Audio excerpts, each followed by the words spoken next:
Thomas Massie is under attack.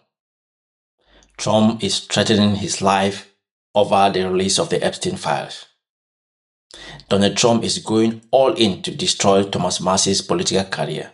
He is spending millions in his Republican primary while personally attacking Massie and his family on Truth Social. But Massie is fighting back and revealing that Trump's threats are more sinister than just political pressure. He says that they are endangering his life, but he is not going to stop. So let us break down all of these things happening to Thomas Massie. How Donald Trump is weaponizing his supporters to intimidate Thomas Massie. Massie's public statement exposing the real danger behind Trump's attacks. Pam Bondi's disastrous Sunday show performance and how it reflects the administration's messaging failures. The controversial Epstein files and the administration's attempt to cover up elite involvement. How wealthy elites are being shielded while public perception is manipulated. Trump's escalating attacks on whistleblowers and dissenters within Congress. The broader implications of political intimidation and government corruption. Why Massie's bravery is a rare act of patriotism amid chaos and threat. The ongoing fallout from Epstein files and what it means for accountability. How the administration is trying to muddy the waters to protect itself and its allies. So Trump's campaign of intimidation, Bondi's failures, and Massie's defiance reveal an administration in panic, struggling to control its narrative while being exposed at every turn. So guys, this video, we are going to dive into the latest developments and why the matter for political accountability and public awareness is needed in America today. So if you are really interested in learning or you like watching, don't forget to subscribe to DB Unfiltered, comment, and make sure that you just say what you think, read the files, and make up your own mind. I don't think she did very well. She came with a book full of insults, one for each congressperson. She obviously had one for me. And, you know, I've been there when Merrick Garland is there. Obviously, politically, I don't agree with him, but he performed much better in terms of at least not looking bad. And unfortunately, we didn't get the answers we wanted about the Epstein Files Transparency Act from her. Did you get any of the answers you wanted? No, but she did come off her script and engage with me about this production of documents, where she admitted that 40 minutes after I pointed out to the DOJ that they had over-redacted some of the documents, they did unredact those documents. So it's clear they've made mistakes in the document production. At least she acknowledges that tacitly. And it's clear that their work is not done here yet. And I want to go to some of those unredacted files. You and Congressman Ro Khanna said names of some of the men who were redacted shouldn't have been redacted. They then sent that back to you, and two of them were not redacted. But on Friday, Deputy Attorney General Todd Blanche accused you and Congressman Khanna of unmasking those people, saying they had nothing to do with Epstein or Maxwell. They were from an FBI lineup years ago. What's your response to that?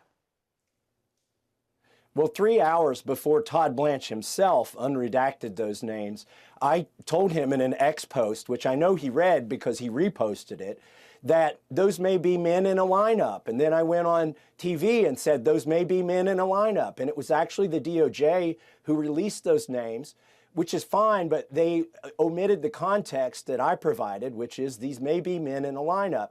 Now, there were two men who needed to be named, one of whom has already resigned. The emirate, who's a sultan, resigned as a CEO of a very large company because we released his name. And there's another man, Leslie Wexner, I'll add him to the list with Jess Staley and Leon Black, who need to be investigated right now. They've appeared in these files. Leslie Wexner is the one who, Pam Bondi said, oh, he's appeared thousands of times in these documents. We're not covering up anything. But I pointed out to her, they redacted his name from the one document that says child sex trafficking co-conspirator. And my question is, who is the person at DOJ who redacted Leslie Wexner's name from a document titled Child Sex Trafficking with co-conspirator next to his name? It was a massive failure on Pam Bondi's part. And honestly, this moment has been mocked almost everywhere.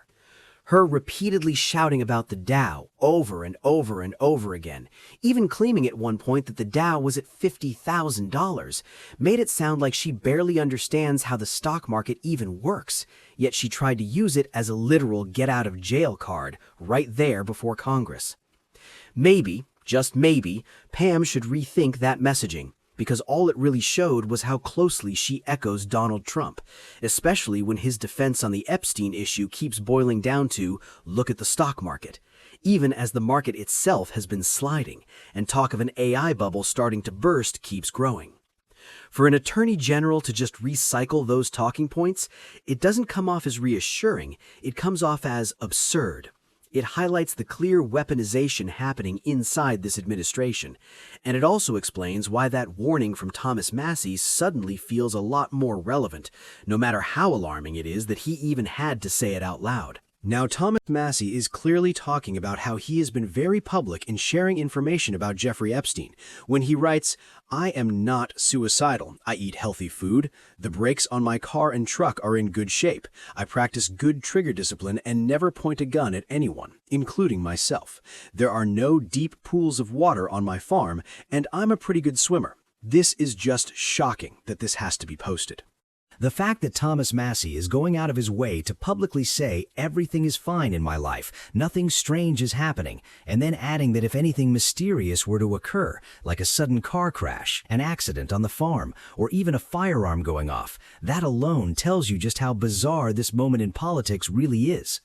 We are now at a point where a sitting Republican member of Congress feels the need to openly signal that if anything suspicious happens to him, people should know exactly who to look at. Pam Bondi, Kash Patel, Todd Blanche, and ultimately acting under the influence of Donald Trump. There have already been numerous reports suggesting that some lawmakers fall in line on Trump-backed legislation, not because they agree, but because they fear for their personal safety. And what Massie appears to be doing is quietly acknowledging that climate of intimidation.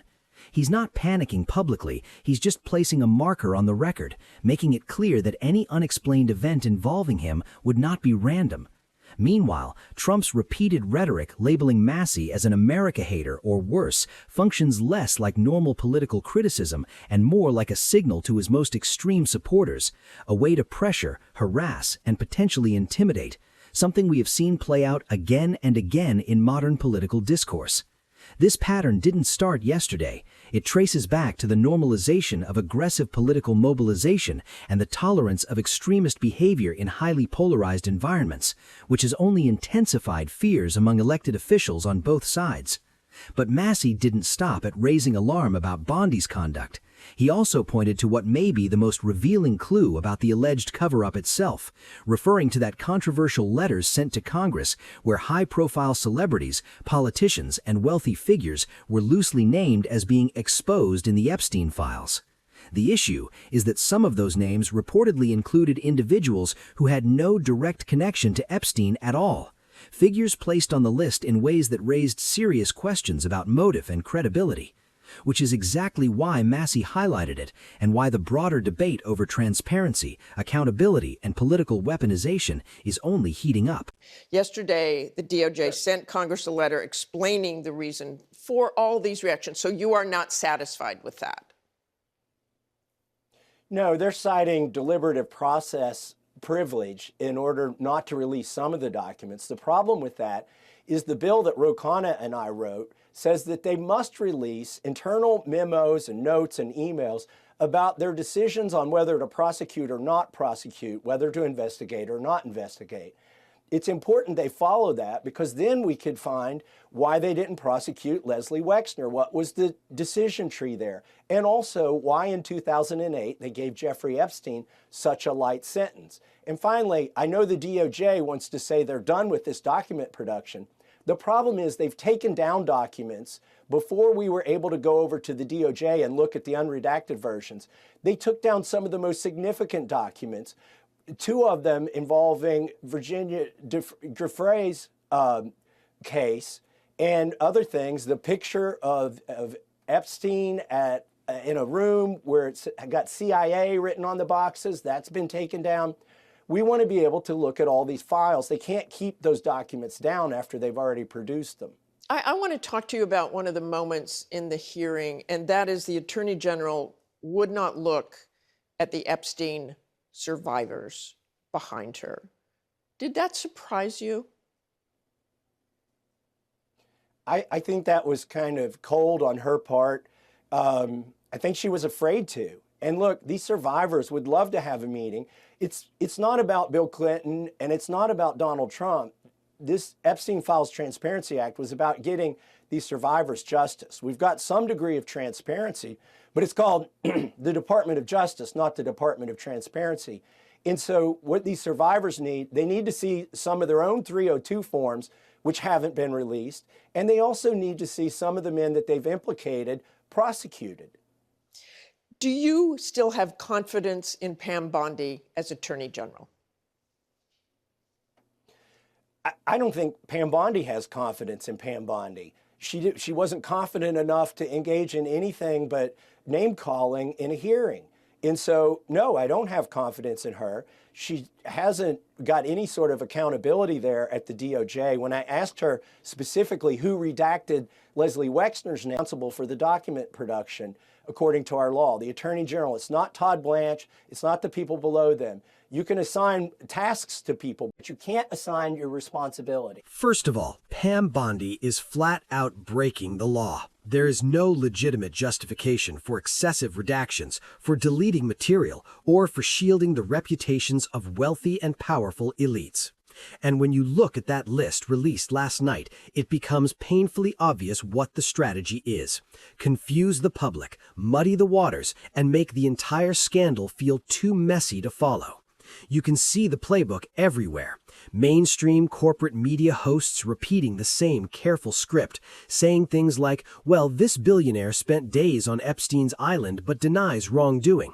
Or, he allegedly praised disturbing material but claims it wasn't from his device. Over and over, they bend the language, soften the framing, and rush to protect elite reputations. They say we can't really know, that we must wait for trials, that maybe nothing illegal can be proven. But let's be real, there will never be real trials for many of these ultra-wealthy figures, which is why the court of public opinion becomes the only arena left. And morally speaking, anyone knowingly socializing with a man whose crimes were an open secret deserves intense scrutiny. This wasn't hidden behavior. Epstein's reputation followed him for years, and jokes about it circulated widely.